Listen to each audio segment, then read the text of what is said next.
Hello everyone, my name is Basti and I'm an independent trader with years of experience in the crypto markets. If you're looking for the latest information for daily chart analysis, and if you're looking for trading predictions as well as trading news, then you've come to the right place. Let's go. Good morning everyone and welcome back to my channel. Nice to see you here today, and hopefully you survived yesterday's huge drop in the crypto market, especially those of you who are invested in Bitcoin. We're gonna go ahead and get started right away. We are looking, of course, at the 4-hour chart, as you can see here, where yesterday we had a drop of almost 10%, as you can see, and that's about 4,500 plus US dollars. So it is a very massive drop. It's not a small one. So of course that also means right now, as you can see, that not only we dropped in the price, but we find ourselves below every single one of our EMA lines. Also here on the 4-hour chart, as you can see, we left the 50, the 100, and even the 200 is above us right now. And so now the question is, if we go back now and retest the the breakdown, if you will, and we get rejected again at the 200, then of course we are going to be given the bears another chance to drive the price back down to $40,000, which is a very significant price level that I think at the beginning at least it would be one that holds. The question there is, of course, if it doesn't hold, and this is pretty much where the level is, the 40,000 level. If it doesn't hold, then we give them even another chance to drive the price back down to $35,000, $33,000, even $32,000. So I personally, for now, don't think that that's a scenario. Of course, we do have this big rally, as you can see here, with a also relatively big correction. So if we use this pattern, then of course after this we will follow another rally. So and I mean that based on this pattern that you can see here, we have this big rallies, then a drop in the price, consolidation, then another rally, drop, and so on. So hopefully that's what we'll see play out again.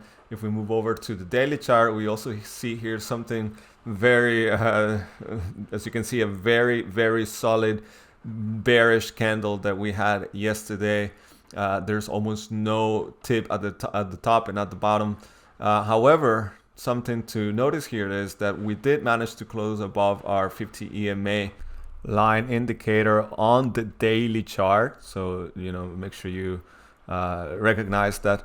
But as you can see, we've recovered and we are trading well at the moment above it. What I do want to see is, of course, that we go back and climb, and we do that steadily. I mean, we still have what is today, Thursday, then we have Thursday, Friday, Saturday, and Sunday. So we still have a few days before we have a weekly close. And if we have a weekly close around this area, then I will still remain bullish as far as Bitcoin's price is concerned. However, again, we do have to make sure that we do that. Otherwise, we're again in danger that we'll go back down to the $40,000 levels. So do keep that in mind, and let's see what happens. Also here on the 4-hour chart, I illustrated what it could have been. Well, actually, first of all, you see we have this two lines over here that have served as resistance at the top and support at the bottom. I also mentioned there's a chance here for building a bull flag, but right now, as you can see, we broke down from our bottom line, and so that means, of course, that this line is no longer valid. We can take it away, and I don't think right now we can count this as a bull flag anymore.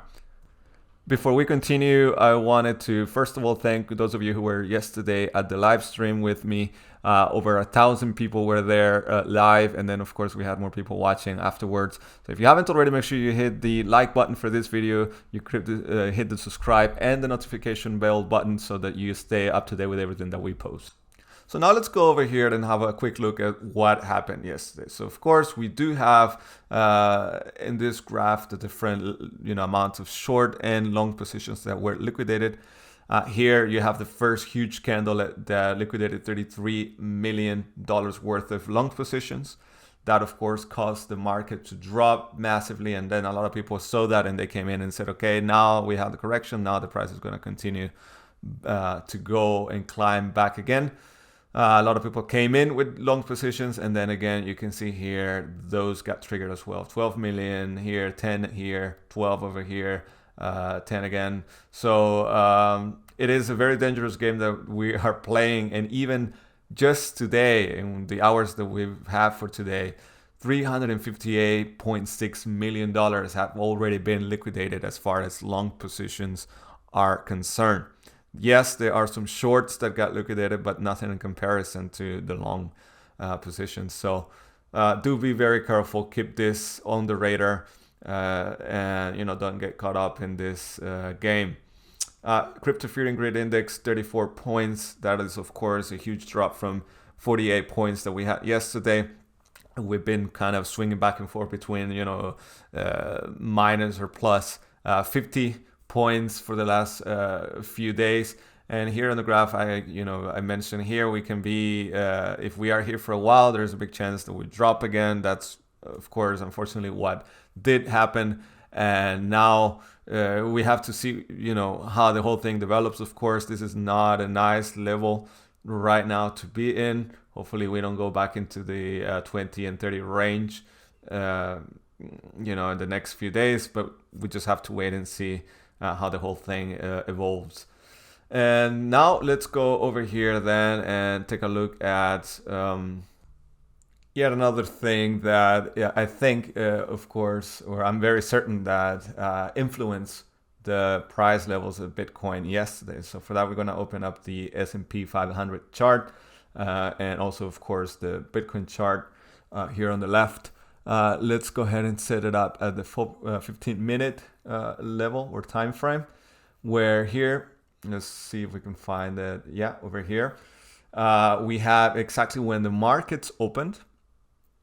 That's when sort of the two markets align. You can see here exactly is when the markets open, as well as over here. There's a big drop in the traditional markets and a big drop in Bitcoin consolidation that moves a bit lower.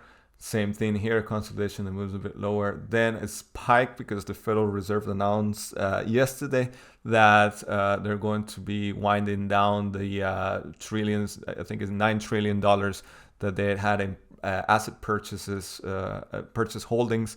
They're going to be winding down on those starting right away. So that produced the spike that you see over here. But right after, of course, there was yet another huge drop in the price, causing Bitcoin as well to have the spike with the massive drop that followed it.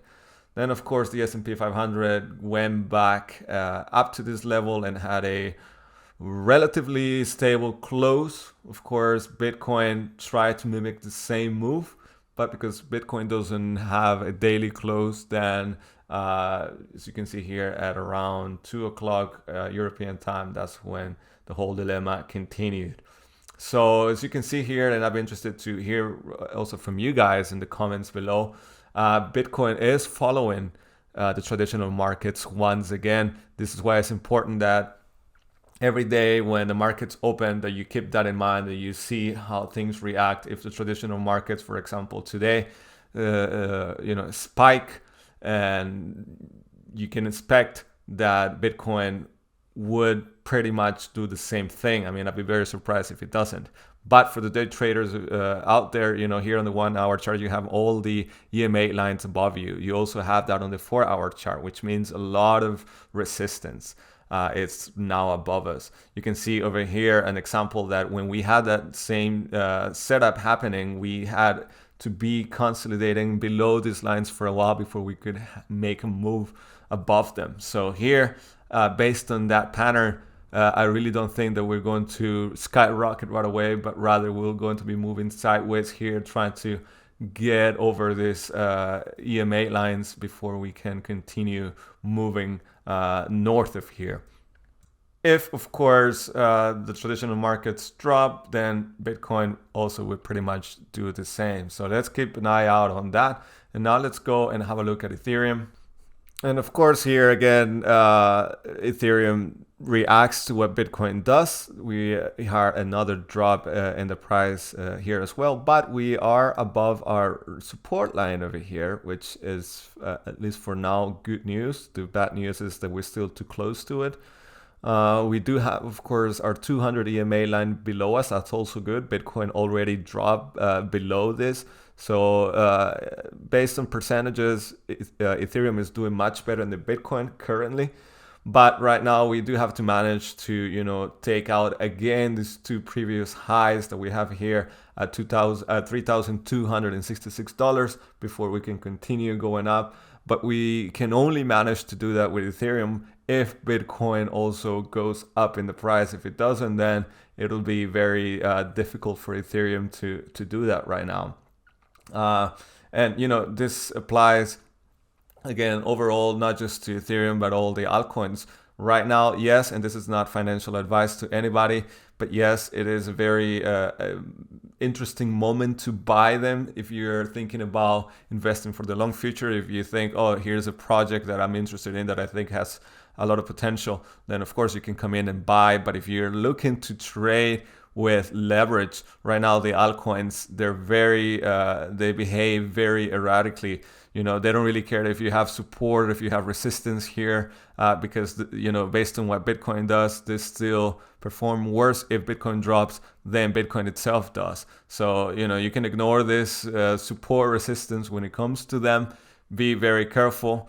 But if you're interested, if you still want to trade with them, you can, of course, check out the affiliate links in the description. You can do some trading with Femex, for example, and there you can get a bonus when you sign up through that link.